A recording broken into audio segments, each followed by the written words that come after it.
नमस्कार सगळ्यांना. तर टायटल बघून तुम्हाला कळलंच असेल आज आपण काय बनवणार आहोत ते. तर मार्केटमध्ये आता तुम्ही जिकडे जाल तिकडे नुसती गाजरच दिसत असतील तुम्हाला, हो ना?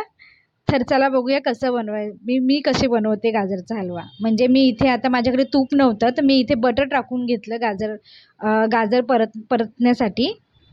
आता मी इथे साधारण पाव किलो गाजर किसून घेतलेलं आहे.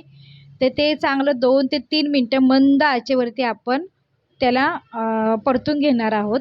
आता माझी गाजर ही पाव किलो होतं, तर मी पाव लिटर दूध इथे घेतलेलं आहे. तर पाव लिटर दुधामध्ये आहे ना गाजराचं प्रमाण दोन्ही सेम असलं ना, तर ते छानपैकी ते म्हणजे शिजायला तेवढं सफिशियंट आहे ते. तर म्हणजे तुमचं म्हणजे जर तुम्ही मावा वगैरे काही जण याच्यात पाणीही टाकतात. तर मी काय याच्यात पाणी टाकलेलं नाही आहे. तर हिच्यामध्ये याला दुधामध्येच मी शिजवून घेणार आहे. तर तुम्ही जेव्हा शिजत असतानाच जर काही ड्रायफ्रुट्स तुमच्याकडे असतील तर तुम्ही टाकू शकता.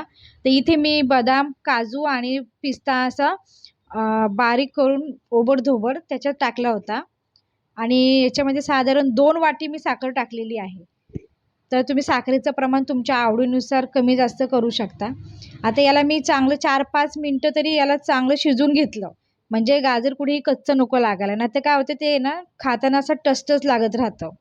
आता याच्यात मी थोडे माझ्याकडे मनुकेही होते. मग ते मनुके मी आता टाकले. कारण ते कसं शिजताना टाकले ना, तर ते छानपैकी असे फुगून वर येतात.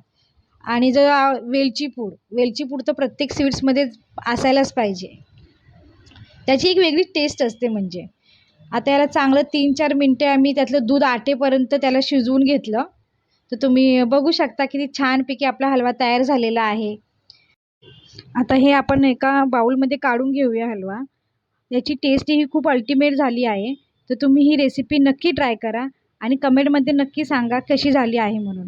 व्हिडिओ आवडले असल्यास लाईक करायला विसरू नका हां.